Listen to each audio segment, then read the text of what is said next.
पहलगाम आतंकी हमले के गुनहगारों को जिंदा या फिर मुर्दा पकड़ने के लिए कश्मीर के जंगलों में भारतीय सेना का सर्च ऑपरेशन जारी है। भारत की सुरक्षा एजेंसियां 28 लोगों की जान लेने वाले आतंकियों की तलाश के लिए जुटी हुई हैं। घाटी में न सिर्फ घरों में तलाशी अभियान चलाए जा रहे हैं, बल्कि जंगलों में भी सेना का सर्च ऑपरेशन जारी है। दूसरी तरफ देश में आतंकियों के साथ साथ पाकिस्तान के खिलाफ तगड़ा एक्शन किए जाने की मांग उठने लगी है, तो वहीं देश उस वक्त का इंतजार भी कर रहा है जब भारत आतंकवाद को पनाह देने वाले पाकिस्तान पर हमला करेगा और उसे करारा जवाब देगा। इस बीच भारतीय नौसेना ने सोशल मीडिया प्लेटफॉर्म एक्स पर एक पोस्ट किया है। इसमें लिखा है, एकता में शक्ति, उद्देश्यपूर्ण उपस्थिति। वहीं पहलगाम आतंकी हमले को लेकर भाजपा अनुसूचित मोर्चा महानगर महामंत्री आगरा से प्रमोद कुमार सिंह से खास बातचीत करने के लिए संवाददाता सतीश मिश्रा की खास रिपोर्ट। नमस्कार, मैं सतीश मिश्रा और आप देख रहे हैं पहचान न्यूज। कुछ दिनों पहले पहलगाम में एक आतंकवादी घटना को लेकर जहां देश से दुनिया पूरी आतंकवाद को लेकर घोर निंदा कर रही है, वहीं सरकार से इस आतंकवाद की कड़ी से कड़ी मांग उठाने की, कार्रवाई करने की मांग भी कर रही है, जिसको लेकर देश और दुनिया में लोग एक कैंडल मार्च निकाल रहे हैं। और वहीं लोग सरकार से मांग कर रही है कि इस जो निंदनीय जो घटना है, इस पर सरकार सख्त से सख्त कदम उठाए। फिलहाल सरकार की तरफ से भी कदम उठाए जा चुके हैं, लगातार कार्रवाई जारी है।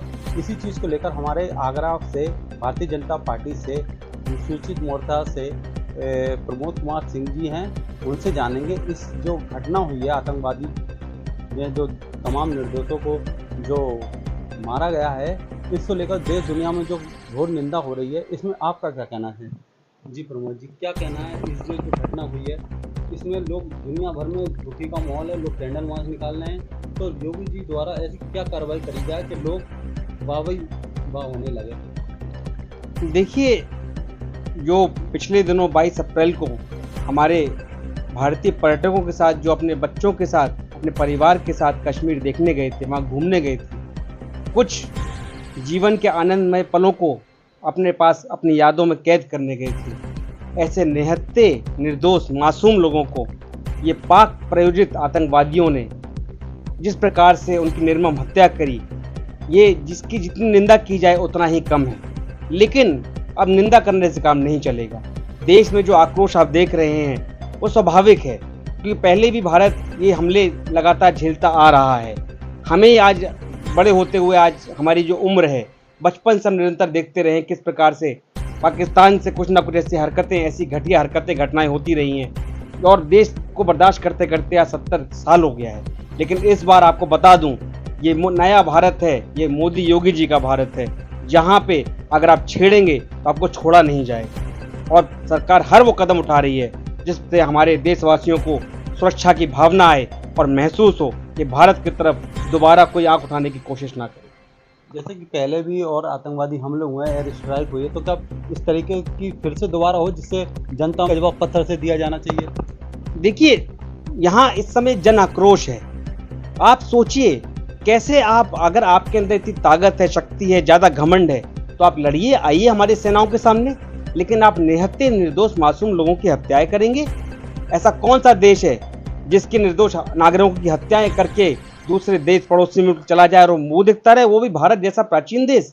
आज भारत दुनिया के, विश्व के तमाम बड़े देशों में टेक्नोलॉजी हो, चाहे किसी भी क्षेत्र में हो, सामाजिक क्षेत्र हो, आर्थिक क्षेत्र हो, आज भारत दुनिया की 5वीं बड़ी इकोनॉमी है। और ऐसे देश को, ऐसे मजबूत देश को आप इस तरह की हरकतें करके जाएंगे और आपको लगता है भारत कोई जवाब नहीं देगा? अब ये छोटी छोटी स्ट्राइक का वक्त नहीं रहा। इस बार जैसे कि हमारे मोदी जी ने, हमारे यशस्वी प्रधानमंत्री जी ने हम सबसे वादा किया है, और मोदी जी जब कुछ कहते हैं तो करके दिखाते हैं। यही कारण है कि मोदी जी की गारंटी पे हम लोग विश्वास करते हैं और समस्त देश विश्वास करता है। और जब उन्होंने ये यकीन दिलाया है कि इस बार कुछ अकल्पनीय करेंगे, तो वो होकर रहेगा और आने वाले वक्त में आपको देखने को मिलेगा। जैसा कि योगी जी की तरफ से तमाम कार्रवाई लगातार जारी भी हैं और कुछ कार्रवाई करी भी जा चुकी हैं, जैसे कि बॉर्डर बंद किया जा चुका, पानी बंद किया जा चुका है, तो इसमें क्या कहना है आपका? देखिए, भारत एक मैच्योर डेमोक्रेसी है। भारत कोई छोटा देश नहीं है। भारत आज दुनिया की 5वीं बड़ी इकोनॉमी है। भारत के पास आज दुनिया की 3री सबसे बड़ी सेना है। भारत आज चांद पर अपना झंडा गाड़ चुका है और हमारा देश जानता है कब किसको कैसे जवाब देना है। ये अभी शुरुआत है, अभी ये डिप्लोमेटिक जब हमारी कहीं ना कहीं जो हमारी विदेश नीति है उसका ही ये भाग है। और ये जो इंडस वाटर ट्रीटी जिसको हम हिंदी में सिंधु पानी समझौता कहते हैं, 1960 में जब हुआ था, हमारे तत्कालीन प्रधानमंत्री और पाकिस्तान के प्रधानमंत्री के बीच मानवता के नाते ये समझौता हुआ था कि हमारी जो 5 नदियां जो भारत से होकर जाती है पाकिस्तान में, उनका पानी हम उनको देंगे। लेकिन अगर आप निरंतर इस तरह की घटनाएं करते रहेंगे, भारत के पास पाकिस्तान के साथ पहले भी युद्ध हो चुके हैं, 1960 हो, 71 हो, 99 हो, लेकिन बार बार इस प्रकार की हरकतें आप करेंगे तो बर्दाश्त नहीं किया जाएगा। अभी तो सिर्फ पानी रोका है, आगे जाके आपका क्या हाल होगा, क्या हश्र होगा, ये पाकिस्तान खुद महसूस करेगा। जैसा कि विपक्ष भी इस बार संघ में खड़ा हुआ है और सपोर्ट कर रहा है कि योगी जी हम आपके साथ हैं और आप कड़े से कड़े नियम उठाने चाहिए, जैसे चाहे श्री अखिलेश हों फिर चाहे राहुल गांधी हों, इसको क्या करें? देखिए, ये तो होना ही चाहिए।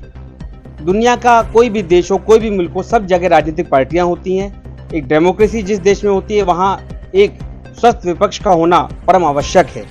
लेकिन कुछ हर मुद्दों पे हमें सिर्फ राजनीति ही नहीं करनी चाहिए। और ये बहुत एक अच्छा एक सुखद एहसास होता है कि आज जब भारत पे हमारे पड़ोसी मुल्क पाकिस्तान ने ये आतंकवादी घटना का जो अंजाम पहलगांव में दिया है, आज सभी विपक्षी पार्टियां साथ खड़ी हैं और मोदी जी के नेतृत्व में हर तरह का जवाब देने के लिए तैयार हैं और उनका साथ देने के लिए बिल्कुल सक्षम है। और इस बात की हमें खुशी है कि विपक्षी पार्टियां कम से कम आज राजनीति नहीं कर रही। यहाँ जो कार्रवाई की जा रही है वहीं पाकिस्तान बौखलाया हुआ है, वो भी कह रहा है कि हम परमाणु बम से जवाब देंगे या सांसें बंद कर देंगे। इस तरीके से जो वीडियो वायरल हो रहे हैं या बयान आ रहे हैं उसके बारे में क्या कहना है? देखिए, जो ये जिस तरह की जो बातें जो हम लोग को टीवी पे देखने को मिल रही हैं, ये बेहद हास्यास्पद हैं। आज पाकिस्तान अंदर से इतना डरा सहमा हुआ है। जो लोग आज परमाणु बम की बात कर रहे हैं, पाकिस्तान के आर्मी के जो चीफ है, जो मुनीर साहब हैं, अगर आपको मालूम हो, मुनीर जी ने अपने परिवार को पहले विदेश भगाया है। जो बिलावल भुट्टो हैं, जो कह रहे थे कि अगर नदियों का पानी रोक देंगे तो हम खून बहेगा, उन्होंने अपने परिवार को पहले विदेश भगा दिया है। तो अंदर से जो डरा होता है, जैसे आप देखते हैं जो बंदर होता है, जब वो कहीं ना कहीं आपके ऊपर हमला करने आता है और जैसे आप डंडा उठाते हो भाग खड़ा होता है, इसी प्रकार से आज पाकिस्तान अंदर से बहुत डरा हुआ है। वो भारत की ताकत को अच्छे से पहचानता है, लेकिन इस बार से ताकत को पहचानता तो है, इस बार उसको एहसास भी कराया जाएगा कि अगर आप बेवजह हमें छेड़ेंगे तो आपको छोड़ा नहीं जाएगा। इस आतंकवादी घटना को लेकर जहां देश भर में लोग दुखी है और वहीं आपके द्वारा भी एक कैंडल मार्च निकाला गया था, तमाम लोगों ने हमने देखा था आपके द्वारा कैंडल मार्च निकाला गया था, तो कितने लोग थे और किस तरीके की वो बातें हैं जो आपने रखी थी? देखिए, क्योंकि हमारी सेनाएं सक्षम हैं, योग्य हैं, हम देश के आम नागरिक हैं। जब इस प्रकार की कोई जघन्य अपराध होता है तो हमारी भावनाएं भी आहत होती हैं। अगर हम हाथ में हथियार लेके बॉर्डर पर नहीं लड़ सकते, हाँ ज़रूरत होगी ज़रूर जाएंगे, लेकिन जब तक हमारी सेनाएं सक्षम है वो सब कुछ करने के लिए हैं। लेकिन कहीं ना कहीं हम लोगों को भी जो इतना दुख है, जो कष्ट है आम जनता को, जिस प्रकार से निर्मम हत्याएं की गई हैं, हमें लगता है हमारे परिवार के ही किसी आदमी को, व्यक्ति को छीना गया है। तो जो कैंडल मार्च हमने निकाली है और समस्त देश में निकल रही हैं, जो भी जिस प्रकार से अपनी भावनाओं को व्यक्त कर सकता है, हमारी संवेदनाएं सभी ऐसे लोगों के साथ जिन्होंने अपने परिवारजनों को खोया है, तो उनके दुख को, उनके कष्ट को हम उनको ये दिखाने के लिए हमने कैंडल मार्च निकाली है, अपने भाइयों को, अपने समस्त हिंदू भाइयों को, कि आप अकेले नहीं, हम इस दुख की घड़ी में सब आपके साथ हैं। और कहीं ना कहीं कैंडल मार्च निकालने का एक और हमारा जो कारण था वो ये था कि हम अपनी सरकार से, हमारे यशस्वी प्रधानमंत्री से, हमारे शीर्ष नेतृत्व से हम ये मांग करते हैं कि इस बार बहुत हुआ, अब पाकिस्तान को कुछ ऐसा सबक सिखाया जाए कि दोबारा से ऐसी हिम्मत करने की, हिमाकत करने की पाकिस्तान कभी कोशिश ना करे और दुनिया का कोई भी देश भारत की तरफ आंख उठा के ना देख सके। तो लगातार आप हमारे साथ बने रहिए। हमारे साथ प्रमोद कुमार सिंह थे, अनुसूचित मोर्चा भारतीय जनता पार्टी से, और लगातार आपके साथ रूबरू कराते रहेंगे। मैं सतीश झा, पहचान न्यूज़।